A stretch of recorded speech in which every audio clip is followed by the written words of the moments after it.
She unplugged my car, plugged in hers, and smiled like she owned my driveway. "It's an electric charger," she said. "That makes it public." I warned her once. She ignored me. What she didn't know was that my EV charger logged every session, every minute. And once I flipped the switch, her entitlement turned into evidence. I bought an electric vehicle for 3 reasons.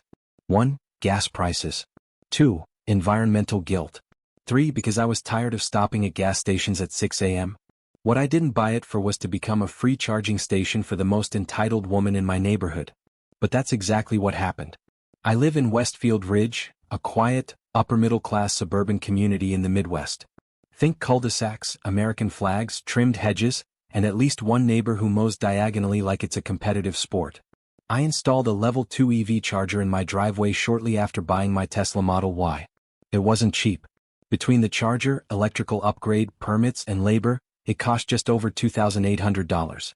Permitted, inspected, approved. Private property. Or so I thought. Her real name was Deborah Hensley, but everyone knew her as Karen within a month of moving in. Mid-50s. Platinum blonde bob. Always overdressed for errands.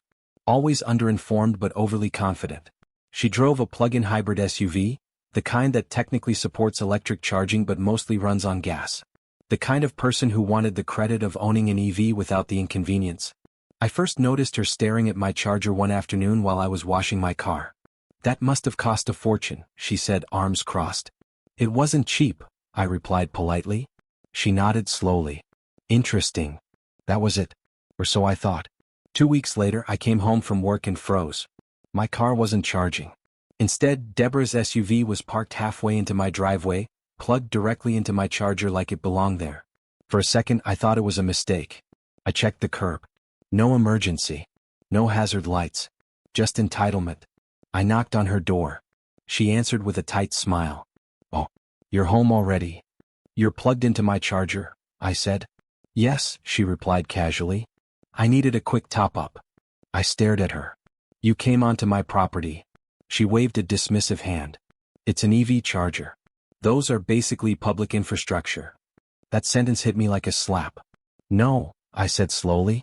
"This is private property." She sighed dramatically. "Don't be selfish. We're all trying to go green." I unplugged her car. She gasped like I'd committed a felony. "You can't do that." "Watch me." She stormed back inside. I thought that was the end of it. It wasn't. Over the next month, it happened again. And again. Sometimes she'd unplug my car. Sometimes she'd plug in overnight. Once she even left a note. "Only needed 2 hours. Thanks for supporting sustainability." I started locking the charger. She complained to the HOA. The HOA forwarded her complaint to me. I replied with photos, timestamps, and property maps. The HOA backed off. Deborah didn't. One Saturday morning, I caught her in the act. She was unplugging my car as I stepped outside. "You can't keep doing this," I said. She spun around. "Yes, I can." Her confidence was astonishing. "The charger is visible from the street," she said. "That makes it communal. That's not how property works." She leaned in. "Then call the cops." That's when I stopped arguing and started planning. I work in data systems. Logs. Usage. Access control. My EV charger app tracked. Time connected. Power drawn. Vehicle ID. User sessions. I upgraded the firmware. Enabled user authentication. Installed a security camera covering the driveway. Posted a sign. Private EV charger. Unauthorized use prohibited. Then I waited. Deborah Hensley didn't stop using my charger after the sign went up. She slowed down. That was worse. Because it meant she knew she was doing something wrong, and decided to do it anyway. The very next Tuesday, my phone buzzed while I was at work. New charging session detected. Unauthorized user. Vehicle ID, unknown. I opened the app. There it was. Start time. Power draw. Session ID. I checked the camera feed. Deborah's SUV sat smugly in my driveway. She hadn't even bothered to hide it. I didn't confront her. I let the session run. 3 hours. 9 kilowatt hours. I saved the footage. Over the next 2 weeks, Deborah used my charger 6 more times. Always when she thought I wasn't home. Always during off-peak hours. Always long enough to matter. By the end of week 2 I had 7 video clips. 7 charging logs. 1 clear pattern of theft. Electricity theft is still theft. And in my state, It's a misdemeanor when documented. She didn't like the sign. She complained to the HOA again. This time the email was forwarded with her message included. The charger creates the impression of shared access and the homeowner is being hostile by restricting community use. Hostile. Because I wouldn't let her steal from me. The HOA president called me directly. Is there a dispute? He asked carefully. There's a crime, I replied. I sent him the footage. Silence. Then. We'll stay out of this. When entitled people feel cornered, they escalate. Deborah went nuclear. One afternoon, I came home to find a bright orange sticker on my charger. Unauthorized installation. Subject to removal. HOA logos copied poorly. No reference number. No official notice. She had slapped a fraudulent violation notice on my property. I called my lawyer. She used one word. Excellent. 2 days later, police cars pulled up in front of my house. This time she had called them.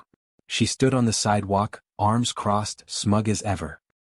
He's stealing electricity from the community grid, she told the officers. I handed them everything. Logs. Video. Installation permits.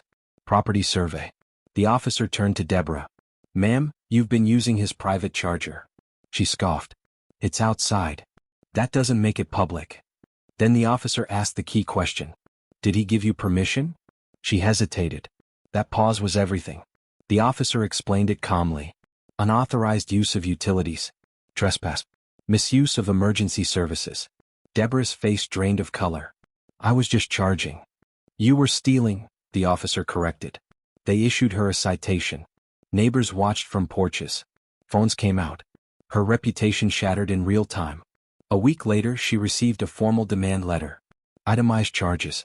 Electricity costs. Equipment wear. Legal fees. Total, $1,642.83.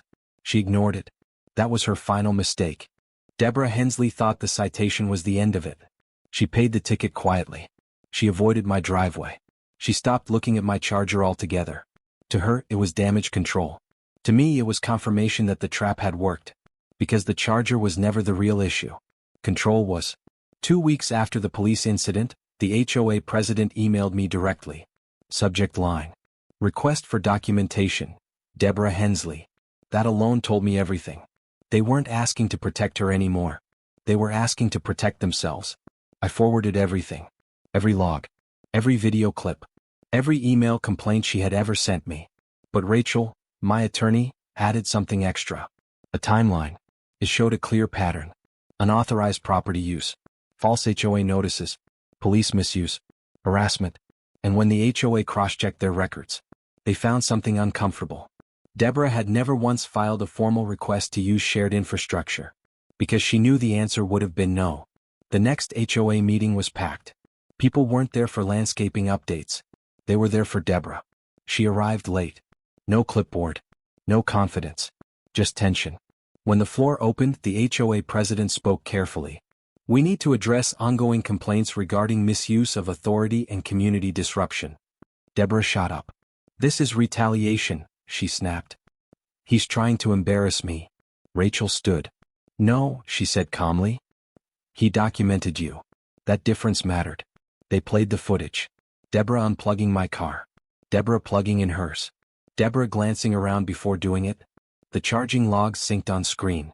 Time stamped. Unarguable. Then came the fake HOA notice. Someone in the back laughed. Another shook their head. The HOA president sighed. Miss Hensley, why did you do this? For the first time, she didn't have an answer. The motion was simple. Formal censure. Removal from any HOA committees. Permanent ban from representing the HOA in any capacity. The vote wasn't close. Deborah lost unanimously. No applause. Just quiet finality. That wasn't the end. Because stealing electricity, even small amounts, adds up legally. My lawyer filed a small claims case. Deborah didn't contest it. She settled. Paid the full amount. Paid court fees. Paid legal costs. The charger logs were airtight. She never stood a chance. But the hardest part for her wasn't legal. It was social. Neighbors stopped waving. Conversation stopped when she walked by. People remembered. Entitlement doesn't age well in tight communities. Within 4 months, a for sale sign appeared in her yard. It stayed longer than she expected. Turns out reputations stick. The house sold eventually. At a loss. The new owner? A quiet guy with a Rivian. First thing he did? Installed his own charger. Deborah never looked back. My EV charger still works perfectly. Locked. Private. Sometimes neighbors ask about it. I explain politely. No drama. No entitlement. Just boundaries. She thought public was a magic word. She thought visibility meant ownership. What she didn't understand was that technology doesn't argue. It records. Every minute she stole power, she built a case against herself. The charger didn't expose her. Her entitlement did. And in the end, the only thing she couldn't plug into was accountability.